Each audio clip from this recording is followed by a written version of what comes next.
I am very excited to be here with Alece Oxendine. She is a speaker, strategist, and writer in the film and media industry. She has mentored and supported hundreds of filmmakers through Film at Lincoln Center, Rooftop Films, Fandor, Good Deed Entertainment. There's like 5 more that I didn't even list. Columbia University, their film school, and currently she is executive director of Film Durham, a new film society in her hometown in North Carolina. So we got to know each other when she was at Columbia University as director of industry and festival outreach. And a big part of her job was helping students navigate entering the entertainment industry. She also ran this incredible newsletter or email that she kindly put me on with incredible resources and articles and job opportunities that I do miss, and I would like to suggest maybe bring back a little bit because I loved it. So because of her expertise and incredible work she's done, we are going to chat about how you break into the industry if your family members aren't already in it, or how do you get the most out of film school, and are film festivals important for new filmmakers? So that's my long intro. Hi, Alece. Thank you for being here. Hi, Christy. So happy to be here. And I think we've known each other longer than when I was at Columbia. I've known you since your picture motion days.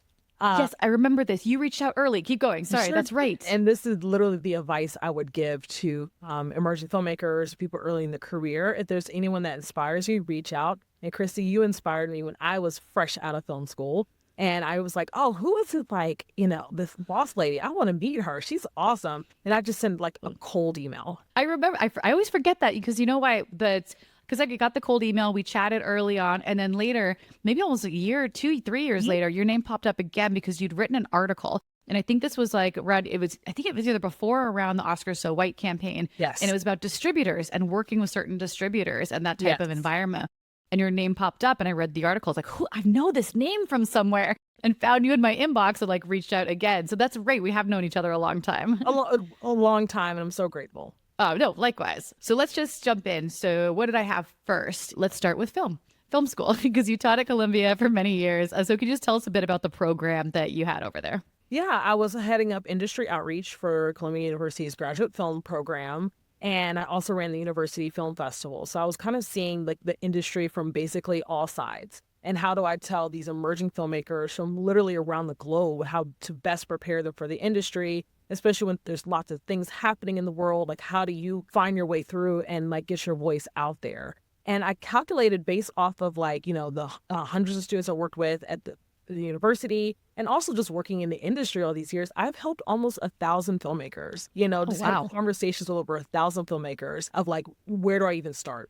And when you're having those conversations in the context at Columbia University, was there kind of a program they would go through? Like, did you have a course, or was it, doing internships, practicing interviews? What was the day-to-day? Yeah, so the day-to-day was actually held office hours with students. So I use I love using new technology. So I'd use like Calendly. The students signed up to kind of meet with me. I would watch their films ahead of time. I think we as industry executives, we're like, okay, I can think of it kind of like in this headspace or like conceptually. But it was important for me to watch their films, and then I ask them, what would you want to talk about?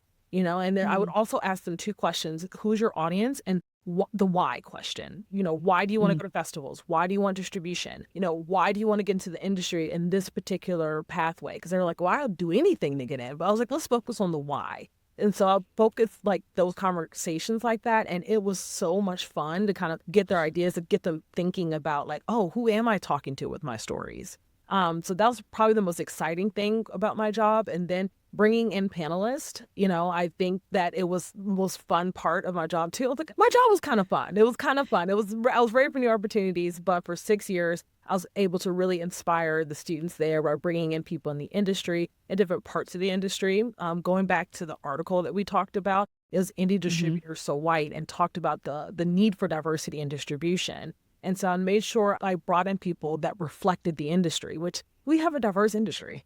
I know people are afraid to say DEI, but like I think that it's a beautiful place to be in when we are diverse. So I brought in a lot of diverse people, from distributors to brought in WGA and captains who were strike captains, and to kind of talk about the post-strike and just kind of all these amazing conversations. And I've packed out the house and brought in people who talked about crowdfunding and all these different things. So it was an all-encompassing job, and just something that has been like a lifelong dream, is to really help filmmakers. And, there's so many different pathways I can help them.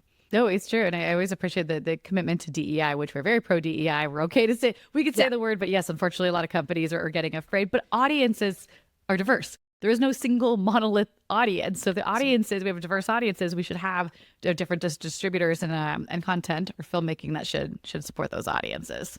So one of the things I've been hearing recently about film school, and this may be from older filmmakers, so you can clarify this for me, is that marketing and distribution is not taught at film school. And so is that your experience, or did you see that change over the last 10 years? Yeah, I think that is a huge part of the conversation because a lot of film schools teach like practice. So they teach you how to make the films so you get a better sense of it. There's always like one or two classes about distribution, but it's usually reserved for either producers or is like optional. So Ira Deutschman was really great. He taught a distribution class for many, many years. He's recently retired from Columbia and he's a foremost expert. He's building a movie theater in Upper West Side in New York City. So there is a conversation, but I think for a lot of filmmakers and for faculty, it's kind of the last frontier. It's the last thought. It's like, just get the film made first. And I It's think true. where we're heading in the future is we can't just think of just make the film first. You have to think of how it's going to reach the audience first and then work backwards. And so would you, when in advising the students at the school or at Columbia, did you find most of the conversations were about, as you said, like, why do you want to be in this industry? Or did you have to get kind of practical to like, all right, now the film's ready for distribution? And when did film festivals kind of come into that conversation? Film festivals were always part of the conversations because I love film festivals. Like, this is how I Same. got my start. Film festivals are like, my lifeblood. I love like connecting with people, watching movies, and just like really kind of being in community with other artists and with filmmakers. So it's great. So I kind of play it by ear because every student's experience is very different. Every filmmaker's experience is very different, whether they come from a very wealthy background and they're like, or they may have a famous parent or we call it Nepo babies or anything. But for the most part, they're like, well, I kind of want to find my own pathway. Or for someone who grew up in like a more rural part of the country or rural part of like, say, China or rural part of like, you're like just rural part of Mexico and just trying to find their way. And it's like, I don't have any access to anything. I'm really just starting out. Everyone's story is different. And that's how I structure when I work with filmmakers. That's how I watch the film first or read the script first or get a sense of who they are first before just offering like blanket advice. Because Wow. I mean, that never really helps anyone. It kind of helps like good guidance, but having that one-on-one kind of care is like it's a game changer. Like we've all needed it in the industry, from industry executives to distributors. We all benefit Yes. from that one-on-one kind of like, hey, I have some questions. I'm trying to find this way or trying to figure this out. And getting that help early in a career is always helpful. Oh no, it so does. But also it feels so it's validating, right? If Yes. you're going for advice, but you took the time to watch the film, ask them their opinion, you listened before you gave advice. Like that's actually pretty rare. Agree. And so, well, yeah, so like that's, yeah. How do so it's so funny. We use this show as a way to help filmmakers. In this case, we're talking about getting into the industry, but be successful in their marketing and distribution. So we do, fall into a little bit of the blanket advice. We can't do personalized advice right now for every filmmaker listening. What are maybe some broad strokes, whether you're a student filmmaker or maybe you're doing a career change or you're trying to get from out of the branding world and into I guess into the industry. Are there any broad strokes or how to find people like you?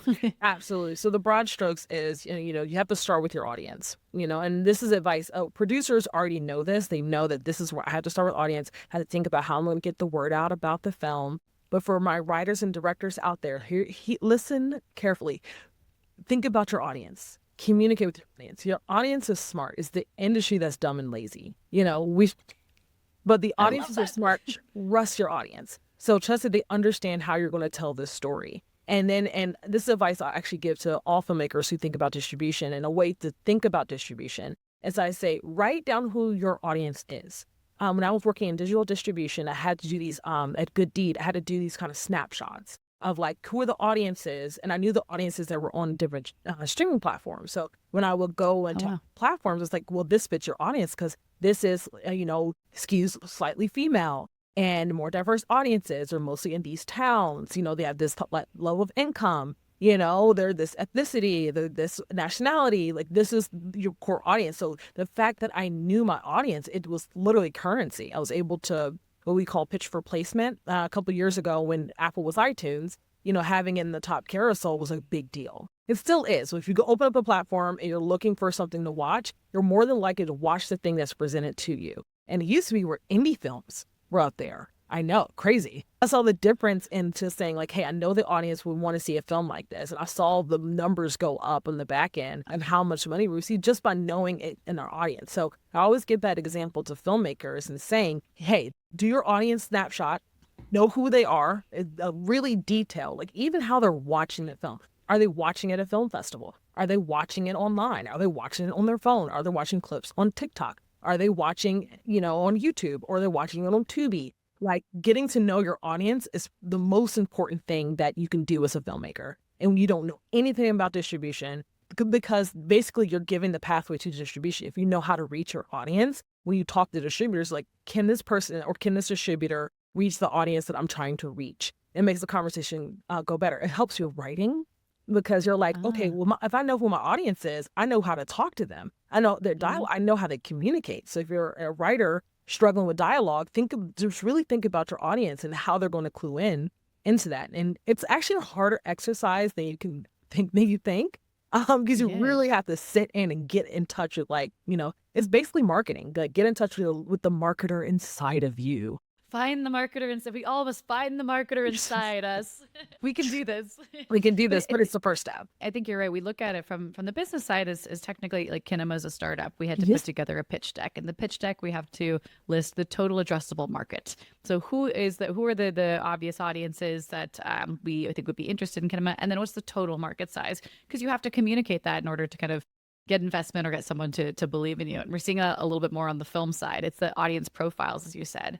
And do you have advice for how exactly to do that? I'll give, like, what I've heard from talking to people on this podcast and other filmmakers. Someone really believes strongly in, like, ChatGPT, that there's amazing AI tools that can help.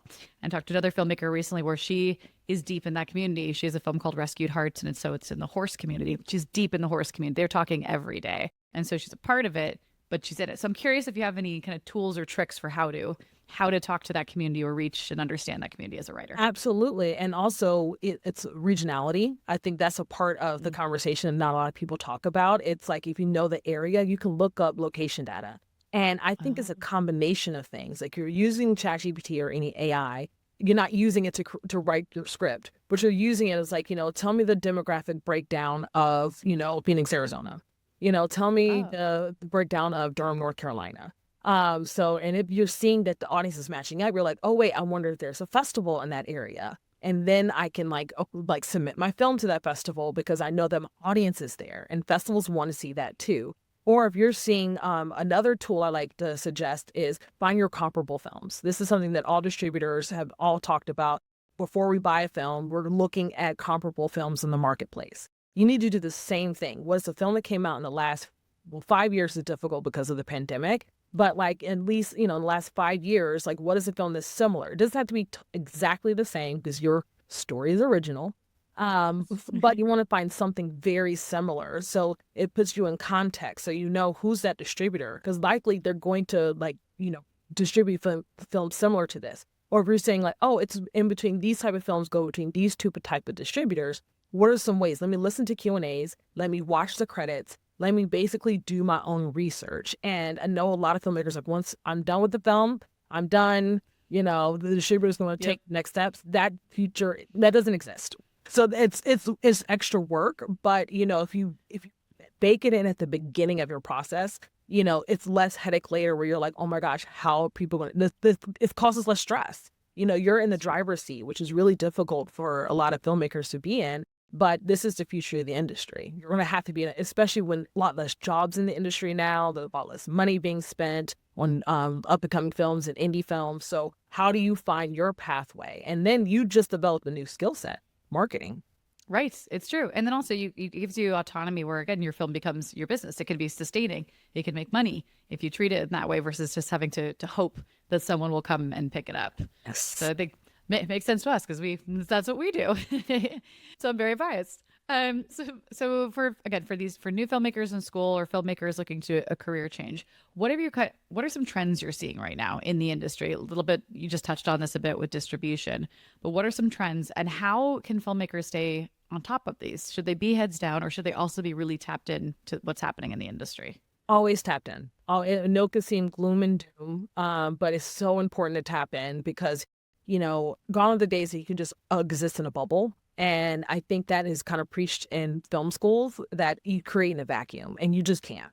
You create as a person in this world, as a person contributing to society with the changing of like administrations and less funding provided for film festivals and lab programs. And so the federal funding is disappearing, but there's still state funding for a lot of different films, different lab programs, different festivals. So I think that, if I can, hold on, let me pull out my crystal ball. Oh, yes, I see it. Okay. Right here. I think that we're going to a future of regionality. I think that, if you're a filmmaker living in Indiana, find the filmmaking community in Indiana, like create a micro budget film. I'm talking micro, the old OG micro budget film, $25,000 micro budget film. That was the OG. Now micro budget is $1 million. Like what? Oh my God. Jesus. So find your community, find the people that you're making films with and just saying like, look, listen, let's just make a film. We know our audience. We can use Kinema. We can like set up to do screenings in our areas and go directly to the people. Like we work with organizations that already exist in almost every state, and especially in the U.S. I'm speaking to the U.S. right now. In almost every single state, there's a community of filmmakers. There's a community of artists. So you just have to seek them out. If you're in a rural part, you may have to go to the big city. Okay. Really work with any arts councils, anything local. I think that is the future of the industry and kind of build within. If you keep looking to Hollywood, Hollywood's looking to, Mexico and Canada. Hollywood's looking to, anywhere but LA because it's so expensive to like make a film in LA right now. So there's less indie films getting made. So I think the biggest advice I can give to filmmakers, if you're like, oh man, I got to move back home, I had to move back home to North Carolina or I had to move back home to Michigan. There is community in each of these, in every single state. So seek it out, get together, make films, continue making films, change the whole idea of like, I got to get my film in the Sundance. I got to get this major distribution deal with the A24. I got to get this, and just saying like, listen, let's start here. And I think the Duplass brothers did this exceptionally well, like in the early 2000s. They were like, we're just going to make a ton of films. And we're going to figure it out. We were going to friends with people at South by Southwest. Let's make it happen. And they made it happen. And I think and the mumblecore movement really kind of proved that. Right. But I think the future is kind of taking on that, diversifying the mumblecore movement and kind of having this idea of we're going to just make films. We're just going to make films. We're not worried about getting the external validation. That's just my crystal ball. I'm going to put it back. I love it. I love that. So I saw something recently. If anyone knows if they can find this for me, someone put together almost like a sample budget where the financial upsides of making a film locally and not like to your community. And it wasn't just because of the tax breaks that you'll get, which were part of it. It's that how you'll galvanize your neighborhood. And so you make the story local and personal to you. So you write what you know, as they say. You shoot it all with your friends in town. You then go to the different stores and restaurants that are kind of signature to that town or community. So it could be a big city, but also could be, I grew up in the suburbs, so we used to shoot things in our suburbs all the time. And then you release it theatrically only in your city. And the guy ran the numbers on ticket sales if you made a micro budget film for 25 to 50K, and then you just released theatrically locally, and you were marketing to your audience who would love to see their film or their town on screen. And so I think your crystal ball is like dead on. I think that totally makes sense from some of what I've seen. And it would be a fun throwback for me. Oh, absolutely. And so, talk about local. You mentioned Durham. You mentioned North Carolina. So what can you tell us about Film Durham, including the very cool name? Film Durham is kind of a play on Bull Durham. That's what kind of put us on the map. And it was just kind of, just something that just made sense. Like I said, I've always loved festivals. I was the nerdy film kid in the suburbs. And, visit local video stores. I remember learning about Full Frame at the time. It was a documentary festival originally called Double Take. And, I grew up as like the film person. I went to high school actually with the creators of Stranger Things. No way. Yes. What? Oh my God. So those suburbs then from like the 80s, is that like based off of your suburbs? Like there are a ton of Durham references that are in Stranger Things, especially in the first season. I'm like, they're down Cornwallis. I was like, I rode my bikes down Cornwallis. No Jordan Lane. I was like, we went there as kids, Oh, that's so cool. Like in a river. I'm like, what? We used to like behind for gold in Eno River. I know. But this is the point. You're talking about going local filmmaking. They Yes, probably made some local stuff, and now they get this big screen to put it on. So absolutely. it's still an Absolutely. avenue. And like I said, that inspires. So Durham has inspired me to kind of like pursue film.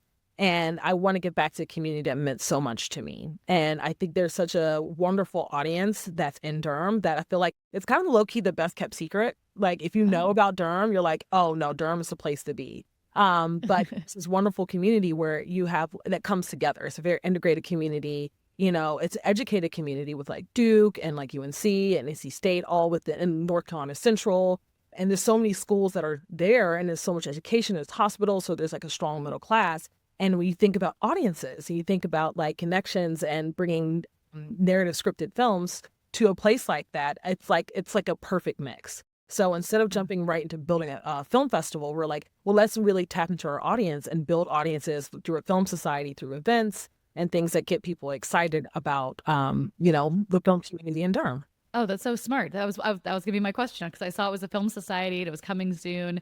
But the intent is to build the community first, and then the festival will come afterwards. Yes.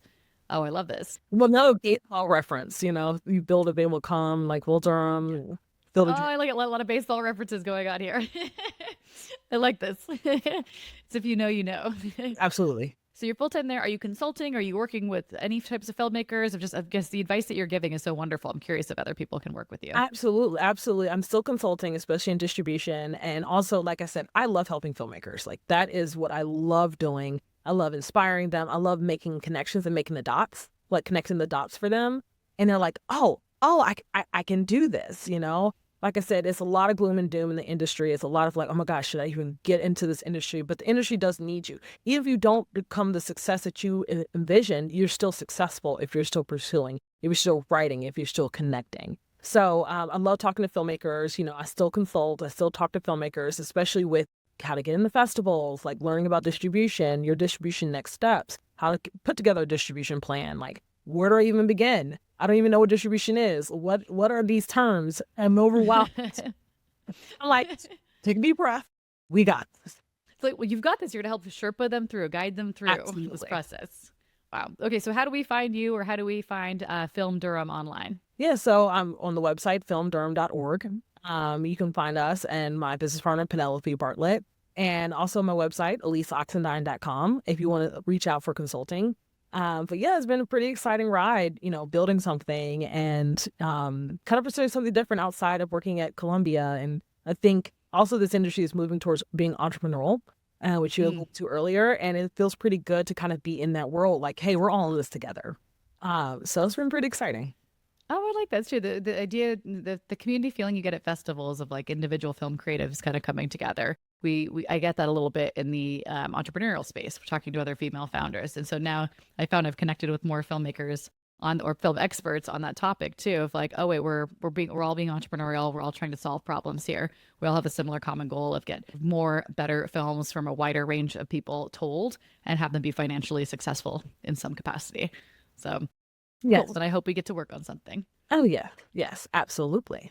Cool. All right. Any other last bits of advice or words of wisdom?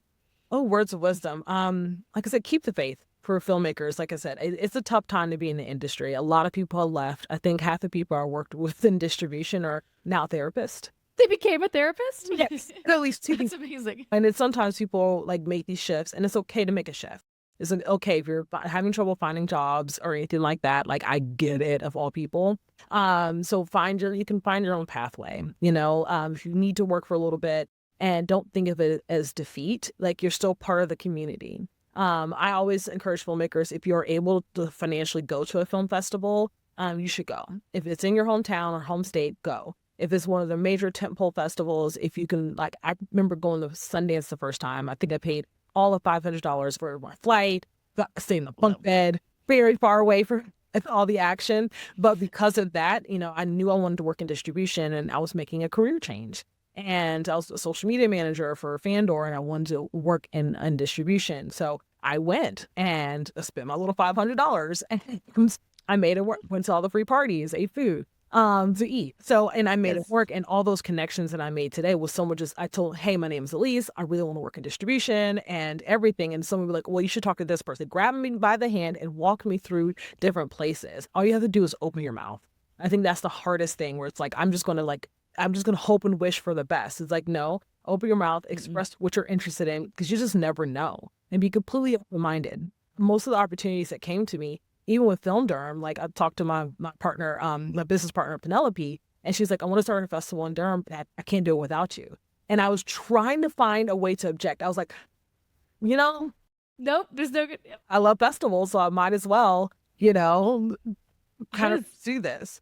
And in distribution, I still always have a passion, especially for emerging filmmakers learning about distribution. I'm doing a talk with the Scribe Video Center in June of 2025.